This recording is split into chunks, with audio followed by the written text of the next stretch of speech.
Hello everyone, good morning. मैं Praveen Sharma, welcome back to my channel.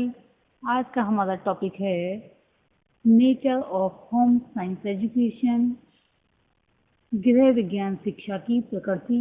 तो आइए इसी विषय में सबसे पहले हम देखेंगे इंट्रोडक्शन। गृह विज्ञान की प्रकृति घर से संबंधित सभी विषयों का वैज्ञानिकतापूर्ण यानी कि साइंटिफिक तरीके से ज्ञान प्रदान करती है तथा कला को साथ लेकर चलती है। प्रत्येक राष्ट्र ये अपेक्षा करता है कि उसके नागरिक स्वस्थ एवं उत्कृष्ट आदर्शों के प्रति श्रद्धा और विश्वास के भाव निर्मित करें। गृह विज्ञान के माध्यम से ये संभव हो सका है, यानी कि जैसा कि राष्ट्र के निर्माण में आवश्यक तत्व हैं वे हों। मनुष्य का जीवन नवीन आविष्कारों एवं तकनीकियों के कारण सुलभ बनता गया है, परंतु इसके साथ ही साथ मनुष्य का अपने और अपने परिवार के लिए समय निकालना भी मुश्किल होता जा रहा है।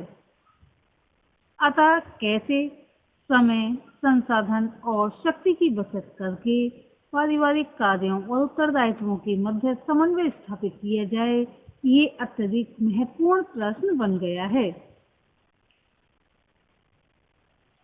विज्ञान तथा कला इन दोनों विषयों का सम्मिश्रण होने के कारण ये विषय एकाकी न होकर संतुलित हो जाता है। यहाँ पर इससे स्पष्ट होगा कि विज्ञान क्या है, कला क्या है और गृह विज्ञान क्यों है। कला और विज्ञान की श्रेणी में आता है, यानी कि ये किसकी श्रेणी में आता है। अगर दोनों की श्रेणी में ही आता है तो इसके क्या क्या लाभ हैं, प्रकृति से इसकी यही पता चलता है। अब हम देखेंगे गृह विज्ञान की प्रकृति यानी कि नेचर ऑफ होम साइंस। किसी भी विज्ञान का अध्ययन करने से पूर्व ये आवश्यक है कि उस विज्ञान अथवा शास्त्र का अर्थ समझ लिया जाए।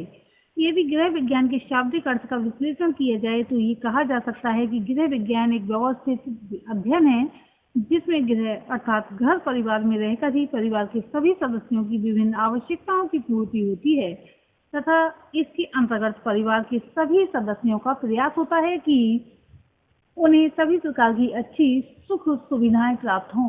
जीविकोपार्जन, रहन सहन, शिक्षा, स्वास्थ्य, मनोरंजन एवं सामाजिक सांस्कृतिक जीवन का केंद्र बिंदु घर परिवार यानी कि घर ही होता है। गृह विज्ञान गृह के इन सभी पक्षों का अध्ययन करता है, अतएव ये कहा जा सकता है गृह विज्ञान एक विस्तृत विज्ञान है। ये तथ्य निर्विवाद रूप से सत्य है कि सुखी गृहस्थ जीवन क्या युवा और क्या श्रवण सभी के लिए एक अलौकिक वरदान है। इसकी महत्ता अपार है क्योंकि इसी पर सभी कुटुंबियों की सुख शांति, प्रेम तथा सहयोग की भावनाएं निर्भर करती हैं। इसके विपरीत गृह यानी कि टूटे हुए घर होते हैं, निम्न सांस्कृतिक वातावरण जहाँ पर कोई मूल्य की वैल्यू ही नहीं होती, प्रारंभिक असंतोष और असुरक्षा तथा भय आदि सब गृह दशाएं स्त्री व पुरुष दोनों के अप्राकृतिक स्वरूप या विकृत विकास का कारण होती हैं। वास्तव में एक आदर्श गृह परिवार के सभी लोगों में पारस्परिक शुभाकांक्षाओं का सृजन करता है, सांस्कृतिक रुचि को व्यापक बनाता है, सब व्यक्तियों का पूर्ण व संतुलित विकास करता है और सबके जीवन को आनंदमय और सफल बनाता है।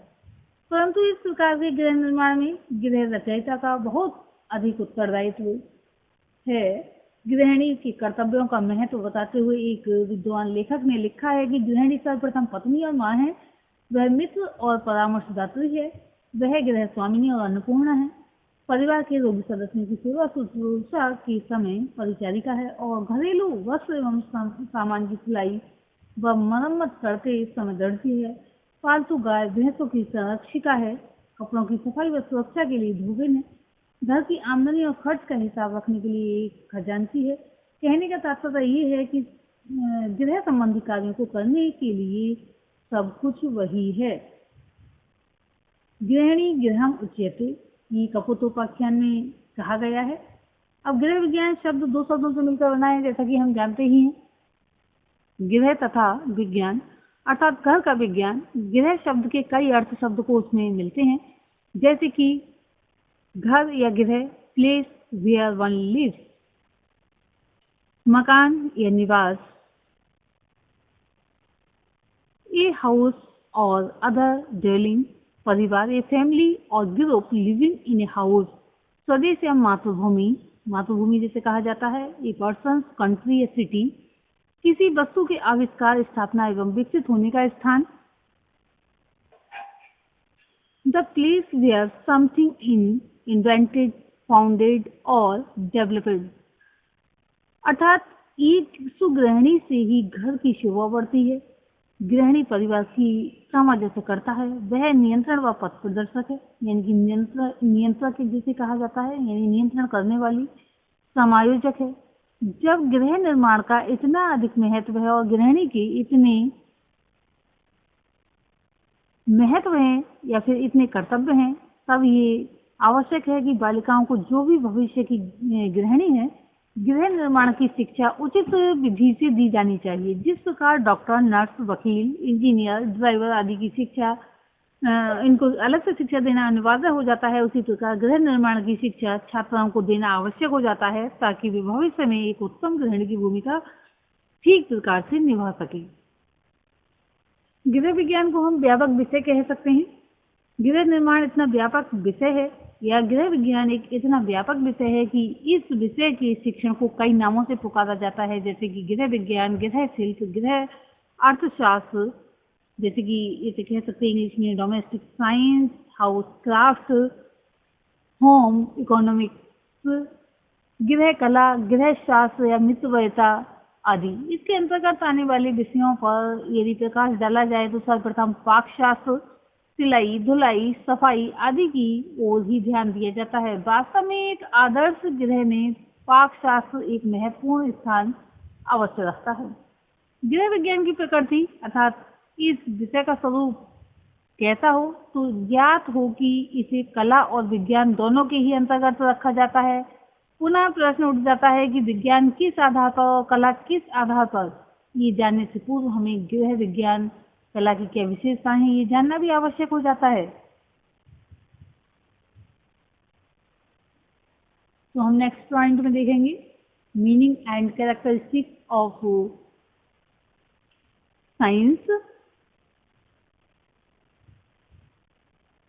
विज्ञान क्या है, उसकी क्या प्रकृति है और क्या विशेषताएं हैं। विज्ञान की कोई एक परिभाषा नहीं दी जा सकती। साइंस अर्थात विज्ञान शब्द की उत्पत्ति लैटिन भाषा की क्रिया यानी कि वर्ब सियर अर्थात जानना और संज्ञा नाउन यानी कि साइंसिया अर्थात ज्ञान से हुई है।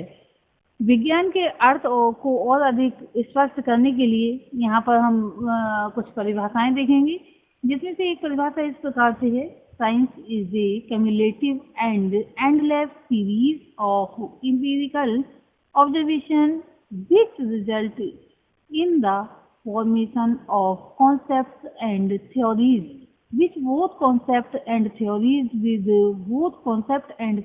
being subject to modification in the light or further empirical observation. Science is both a body of knowledge and the process of acquiring it. Henry Frederick एवं फिट्जपैट्रिक ये राइटर्स हैं। इन्होंने लिखा है कि विज्ञान अनुभवजन्य अवलोकनों की एक संचयी एवं अंतहीन क्रमबद्धता है, जिसके परिणाम स्वरूप प्रत्यय एवं सिद्धांतों का निर्माण होता है। प्रत्यय और सिद्धांत दोनों ही भावी अनुभवजन्य अवलोकन के आधार पर पुनः परिवर्तित किए जा सकते हैं। इस प्रकार विज्ञान ज्ञान व ज्ञानार्जन विधि दोनों से ही संबंधित है। आइंस्टीन के शब्दों में हमारी ज्ञान अनुभूतियों की अस्त व्यस्त जो जीवन है, अभिन्न या फिर अभिभिन्न को तर्कपूर्ण यानी कि लॉजिकल एक रूप प्रणाली बनाने के प्रयास को विज्ञान कहा जाता है। इस प्रकार विज्ञान के दो पक्ष, प्रथम स्थिर पक्ष तथा द्वितीय गतिशील पक्ष है। स्थिर पक्ष जो कि सिद्धांत पर आधारित है तथा द्वितीय गतिशील पक्ष जैसा कि नाम से ज्ञात होता है, ये गत्यात्मक अर्थात प्रयोगात्मक है। विज्ञान को दो प्रकार से विश्लेषित किया जाता है, एक उत्पादक के रूप में यानी कि साइंस एज ए प्रोडक्ट, वैज्ञानिक प्रक्रिया के रूप में साइंस एज ए प्रोसेस।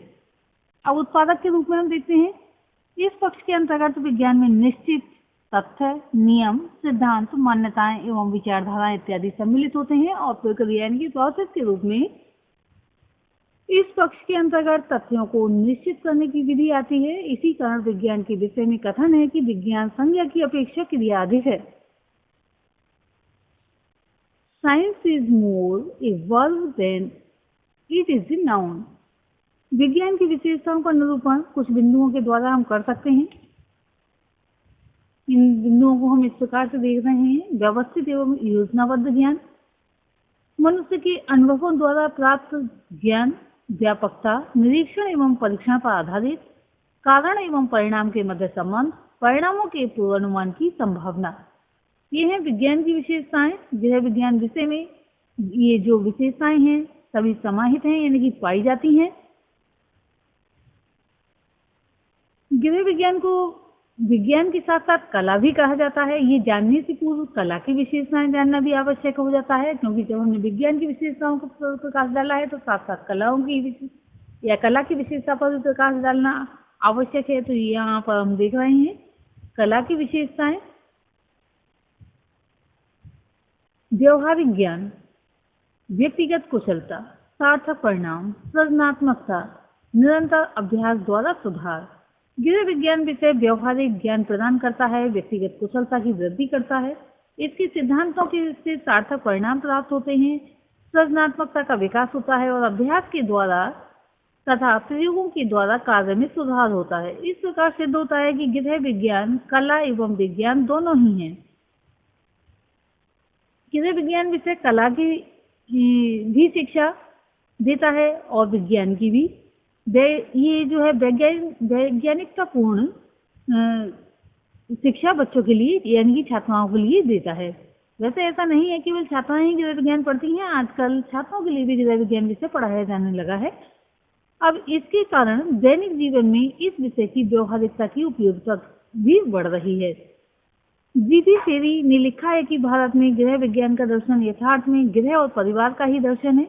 गृह में बालक के संस्कारों की महत्वपूर्ण नींव पड़ती है। सुखी जीवन की नींव घर में होती है और किसी भी समुदाय, जाति अथवा समाज का भविष्य उसके असंख्य घरों में ही निहित होता है। इसलिए भारतीय पृष्ठभूमि में गृह और नारी एक साथ जुड़े हुए हैं। वास्तव में देखा जाए तो गृह नारी का नाम यानी कि दूसरा नाम है, जहाँ वह पत्नी और मां बनकर अपने उत्तरदायित्व को पूरा करती है। यही कारण है कि नारीत्व को भारतीय समाज में सदैव विशिष्ट स्थान दिया गया है। आदिकाल से विश्व की महान पुस्तकों में नारी के उस महत्वपूर्ण उत्तरदायित्व को अनुभव किया गया जिससे वह मानव का जो है भाग्य का निर्माण करती है। इस विषय में मनु ने लिखा है, वह देश जिसमें नारी शिक्षित होती है उसका सम्मान होता है, अवश्य ही समृद्धशाली होता है। स्वामी विवेकानंद लिखते हैं कि किसी भी ढंग से हम सुधार करने में असमर्थ रहेंगे जब तक कि सर्वप्रथम शिक्षा का प्रयास महिलाओं में तथा जनता में नहीं हो जाता है।